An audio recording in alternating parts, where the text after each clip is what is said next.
The one thought that crystallized in my mind was that this might be my only opportunity to ask Karai on a date. Even knowing the illusion was interested in me, I was nervous about properly asking her out. I remembered what she had told me about expiration dates on marriages, and who the hell knew how many people she'd been with? How could I impress her? What if she was always comparing me to someone better than me who'd had a fuck ton more to offer? Plus, I looked human now, and I had noticed that we hadn't done anything more than handhold since I wasn't STI anymore. Which is normal because she was stressed being in jail and finding out that humans were behind her species' literal extinction, and you're a good boyfriend who doesn't want to force the issue. Karai needed her space, and maybe she still does. Maybe I shouldn't ask. Karai narrowed her eyes, a smirk on her lips. Preston, you've been staring at me with your mouth open for a full minute. Is something wrong? I jumped back on the couch, my shoulder blades crashing into the grooved armrests, meant to have two limbs atop them at once. Nothing at all. Sorry, I shouldn't have bothered you. You have a lot on your plate and... Ahem. Sophia cleared her throat. Don't do that deer in the headlights thing. You broke her out of prison, but you can't do this? Women like confidence? Ask her out, you fucking dolt. I smiled, straightening uncomfortably. A sweat formed on the small of my back. Would you like to go on a date with me? I, don't have a lot planned, but we could tour the Thacker's complex or just spend some time together.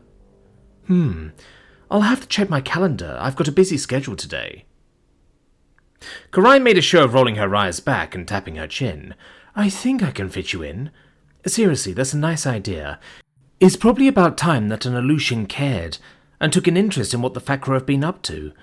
I haven't done that yet myself, and I know you can make anything interesting. Anything except Sophia's science, I added in the asterisk. This will be a good first date, exploring. That's what I do, right? Micky pranced over to the door with excitement. I love exploring with you and keeping you safe. I'll come with you. I blanched. The tin can's trying to mess this up for me. What? No, you won't. I didn't invite you because I want to spend this time romantically, which means just with Karai. I can be romantic if you'll teach me. Whatever my shortcoming is, I will work to learn and to fix it. Why do you not desire to spend time with me anymore? Why don't you love me? Because if you do not love me in every way, then you do not reciprocate the deepest possible love. I know I am a machine, but I thought I was worthwhile. Micky, stop this. You are worthwhile. Just because I don't want to fuck you doesn't mean anything other than I'm not attracted to... I shot a desperate look to Sophia for help, who met my eyes, recalling my recent comment about her science. Please help me, you explain things better to him. Oh, do I? The scientist gave me a smug smile before grabbing Micky by the arm. She sat the robot down next to her at the table, where it seemed like she'd been journaling. I said we were going to talk about this later, so I want you to stay here with me, and we'll have that discussion now, okay? Okay, Micky beeped. If you still want me. I do, and so does he. Go have fun, Preston and Karai. I've got this. I grabbed Karai's hand with uncertainty, shuffling toward the door. I don't want to ruin our date, but I want to make sure he's okay. He's taken our being together really hard for some reason. Maybe we should stick around and hear what they have to say. Why don't they pull a page out of Velk's book and we spy on them with a well-placed nanodrone? We'll head back to my room, cuddle, and eavesdrop on them. The illusion whispered in my mind. Oh, Karai. I love it when you're unethical. Is it too soon to ask if you're into probing? Never. I opened the door and strolled into the hallway, gasping under my breath. Wait, are you being serious right now? I don't know. You'll have to find out. I, Preston Miles Carter, was stunned speechless for one of the very few times in my life. Karai was the only person who could rip the words right out of my throat and make me squirm with what she said. The air inside the Thacker compound suddenly felt quite hot. I tried to focus on the glares we received from the guards, walking the few steps over to her quarters, noticeably smaller and more devoid of furnishings than the ones left for us. The illusion had politely suggested that it was because her inclusion was last minute, but we both knew better. The two of us sat down together on a large armchair, and I was practically drinking stars to have a private moment in seclusion with her. I tried to stop myself from thinking, or at least focusing on anything foolish. The tin can's behaviour was really worrying. Under normal circumstances, I'd have faith in Sophia to slap some sense into Micky, but I knew she wasn't holding up well herself. It did make me feel a bit guilty to leave her with that mess, and beyond that, I didn't want to run the risk of losing my best friend. Karai smiled with sympathy, leaning my head onto her shoulder. Without a word, the illusion projected a video feed into augmented reality, and I focused on the screen. Dr. Aguado was taking her duty seriously, as she sat in silence and mulled over what to say to the currently sulking, doodling robot that was hunched over the table. I hated seeing Micky like this because of me, but I was so happy to have found someone special too. I wished he'd be excited for me. Sophia pursed her lips, deep thoughts brewing within her eyes. Micky, you understand that I am not physically interested in you, or anyone for that matter. It's a sacrifice a lot of people who live this life make, accepting that we can never have a normal family and settle down. I'm perfectly happy with that, for better or for worse. I'm married to my research. Do you think the choices I've made are wrong? No, the android whirred with sadness. But my friendship was not enough for Preston. He will forget me. That's not true. Preston still loves you very much. His love for you and Karai just manifests in different ways. Do you feel overwhelming attachment for me as well as Preston? Of course, Sophia. I am sorry if I have made this unclear in any way. It is you who I trust to ask anything, and your sagaciousness has turned me into what I hoped was a good person. Sympathy caused her lips to curve downward. I wasn't doubting that you did, and you know that I feel the same way about you. You're my shining joy, Micky. The greatest achievement in my life was being a part of yours. My point was that your love for me doesn't diminish or negate your love for Preston, right? You can feel affection for multiple people. Obviously, you are both special, but anything I would do for him, I would do for you, and vice versa. He does not have feelings for me that he has for Karai, which means that he loves her more. I mean less to him, even after everything. Micky!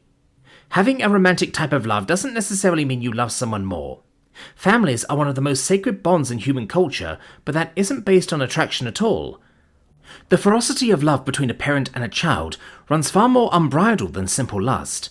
That last word is what, bluntly, you're not comprehending. When humans feel close to someone, you want them physically. You perform bizarre animal rituals and want to spend constant time with this person. Sophia palmed her forehead, biting down frustration. Yes and no. When you feel close to someone and want them physically, then you would seek intimacy. However, the last characteristic has to do with seeking out an ideal mate. It's our nature to find a partner who fits certain physical and emotional traits, since animals want to continue our lineage with someone genetically compatible. I know I am not genetically compatible and am incapable of certain things. Preston has never spoken of wishing to reproduce, and seems to, in fact, make light of the subject regularly. I think that Preston thought that nobody would ever love him in that way for who he is, and he'd given up on romance. Perhaps he was okay with it, even, since he made his choices. I can't speak to whether Preston and Karai would want a family, but I, for one, think that would be adorable. Can you imagine raising Preston's son or daughter, watching a little one grow up, being Uncle Micky? The Vascar became locked deep within his calculation matrix before his eyes softened. I wish to protect anything that is a part of Preston. I do not know how I would handle a human child, since Hiri is rather overstimulating. This is not the point. I am afraid that he will no longer want me in his life, and that I will be excluded, as I am from these relationship excursions. Let me phrase it in a way you can relate to, since I know you don't grasp different types of love. Who do you care about more, Preston or Kapal? Preston.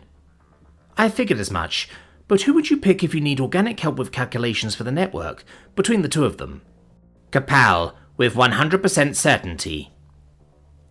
Sophia grabbed his paw. That's because Kapal has a trait that makes him suitable for a certain kind of partnership, his unique intellect. Choosing him over Preston for this role doesn't mean you stopped loving that goober. It means Kapow fits this specific thing perfectly. Selecting Karai to fit a romantic role because her physical and chemical traits appeal to one of his biological drives, it doesn't diminish or change how he feels about you. I think I understand. His physical calculation matrix finds her to be the optimal variable for its purposes. This is why he will pursue this subroutine with her, rather than me. It does not define the quantity of love. You've got it. Thank you for bearing with me, Micky. I know this wasn't easy without reference points. I just hope you won't feel jealous if they want to spend time together, even if it keeps Preston away from us a bit to follow this physical pursuit that he wants. I will not be jealous or keep him from happiness. I will no longer try to be included, since I realize this is not his wish in any tasks related to this. The two of them will still spend time with us, and include you, Micky. They'll just spend some time alone figuring each other out too. They'll need that. But I have no doubt who Preston will ask to be the best man at his wedding, so perhaps you should research that. I would love to ruin his wedding. The machine crumpled a ball of paper in his fist, a symbolic gesture of his intent. Thank you for the suggested area of research. I will devote my full processing faculties to this query. And, Sophia? Yes? You should not have had to sacrifice having a family. You would be a wonderful mother. Net child, or a human child, would have been lucky to have you. Te amo con toda mi alma. Ah. A deep blush formed in her cheeks, hearing the robot use her native tongue. I didn't know that Tin Can could actually speak Spanish, the way he went around calling everything fuego. A genuine smile full of warmth and wonder spread across Sophia's face. La vida esteria vasi sin ti, Micky. I nudged Karai. What are they saying? The illusion scoffed, closing the feed on her nanodrone surveillance. Preston, you could download any language packs you want and understand her. While she's quite fluent in English, it might be a nice gesture for Sophia to be able to speak in her native tongue with... Nah, too much effort. I speak it enough. Chalupa, fuego, bano. Yeah, I'm good. Karai snorted. A chalupa could definitely put the fuego in the bano. It does mean a lot to someone to speak in their own language. That's part of why I chose to for you. You should be a little interested. Hey, I'd be interested in learning your language, especially your curse words. Turn the translation off for a second. She smiled, waiting. Zelai teva tu fan vok. It means, go fuck a star's molten core, or thereabouts. We have some interesting curses. Sounds awfully human of you. Always go fuck something this, go fuck something that. Alright, now I'm interested. What did Micky say? What did Fifi say back? Was she telling Micky to go bang a recycle bin? I believe Micky said that he loves her with all of his soul. Ah. My eyes watered. That has a deeper meaning than you'd think. He didn't believe in souls. Not until he talked to Sophia about it, apparently. I see. In response, Dr. Aguado said that life would be empty without Micky, but I find it curious that she didn't note the Vascar's word choice, rather accepting it. It makes me uncertain he'll ever fully grasp the difference. Ti amo is the deepest expression of love, but is reserved almost exclusively for romantic partners. Micky doesn't distinguish, and Sophia goes with it because she understands the nuances lost on him. Huh. Well, I do understand the difference, so ti amo, Karai. Jantinai lob, Preston. And yes, that means I love you too. Why don't we put all other concerns out of our minds now and go enjoy a stroll for the Fakran complex? Okay, just need to do one little thing first. I had to know if she still desired human Preston, and whether the chemistry would flow the same through my veins in this form. I rose to where I was snuggled up against her, and turned to face her despite my thundering heart telling me to bail. Steeling my nerves, I pushed her back with the gentlest force, mindful of my soul's strength. Karai moved her head slightly and our lips crashed together. This time it was sweet, like being wrapped in a silky blanket, as a beautiful melody floated through the air. Karai pulled back and pressed a finger to my lips, smirking. Preston, can I make a request of you and your soul's super strength? I flexed my right arm and winked at her. Anything. A stylish ride goes a long way towards selling a first date. Right. You want a nano limo?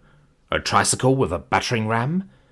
No, I thought you might carry me around. Perhaps your effortless super strength and a selective display of super speed would win a lady's heart, and humble the Fakra. Certainly. I scooped the Aleutian's live body up, not hesitating to find out if she was ticklish. I smirked as Karai laughed and protested. She definitely was. Would it win your heart because it humbles the Fakra? Now. Purple? You can't steal Mikra's line. Jambalaya. Oh no, plagiarist. That's it, I'm taking you out of here. I bolted toward the exit at soul speeds, barreling through the door like it wasn't even there. The Fakra were not happy with me disintegrating their barriers, but they could go fuck a star's molten core. It wasn't like I was going to let my girlfriend sleep in this dingy room anyway. The door deserved to be broken for giving her inequitable accommodations. Karai was beaming in a way I'd never seen before, her arms wrapped around my neck, and her eyes staring up at me with adoration. The nerves could be gone. I felt assurance that we'd have an excellent time on our first date, running roughshod through the Fakran installation.